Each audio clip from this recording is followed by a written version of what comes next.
Hello అండి, I'm doctor Keerthi, fertility specialist, 49 hospital Vizag branch నుంచి మాట్లాడుతున్నాను. సో చాలామంది పేషెంట్స్ మేడం మాకు ఎండోమెట్రియోటిక్ సిస్ట్లు ఉన్నాయి, దీనివల్ల ఏదైనా ప్రెగ్నెన్సీకి ప్రాబ్లమా అని చెప్పి అడుగుతూ ఉంటారు.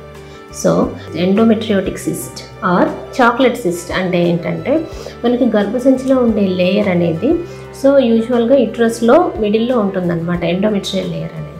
సో ఈ లేయర్ మనకి మిగతా పార్ట్స్లో కూడా అంటే పెల్విస్లో ఒక్కొక్కసారి ఓవరీస్ దగ్గర ఉంటుంది, ఒక్కొక్కసారి పెల్విక్ వాల్లో ఉంటుంది, ట్యూబ్స్ దగ్గర ఉంటుంది. సో ఇలా ఓవరీస్లో ఏమవుతుందంటే సో ఇట్లాంటి ఎండోమెట్రియల్ టిష్యూ కొంతమందికి ఉండి అదొక సిస్ట్ లాగా లోపలంతా బ్లడ్ అంతా అక్యుములేట్ అవుతుంది అనమాట.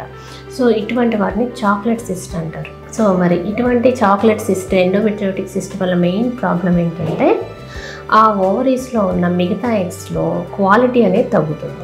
So oocyte quality, egg quality అనేది మనకు మెయిన్ ప్రాబ్లం.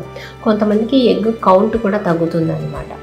దెన్ ఇంకొంతమందికి ఏంటంటే ఆ ట్యూబ్స్, ఓవరీస్ ఇవన్నీ ఒక ఇదిలాగా ఫామ్ అయిపోయి సో వాటి వల్ల ఏమవుతుందంటే అనాటమీ అనేది డిస్టర్బ్ అవుతుంది. సో యూజువల్గా ఎగ్ రిలీజ్ అయ్యి ట్యూబ్లోకి రావాలి.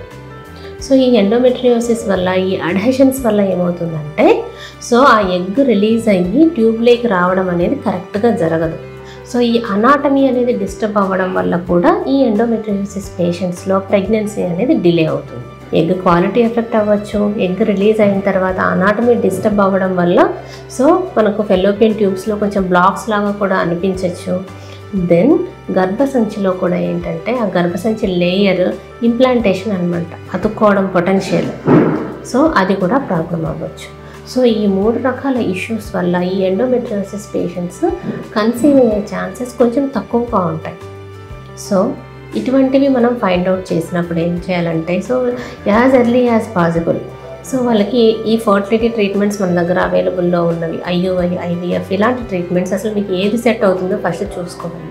సో ఇటువంటి ఏదో ఒకటి ఫర్టిలిటీ ట్రీట్మెంట్స్ మీరు తొందరగా తీసుకోవడం వల్ల మీకు కన్సెప్షన్ ఛాన్సెస్ అనేవి పెరుగుతాయి. Thank you so much.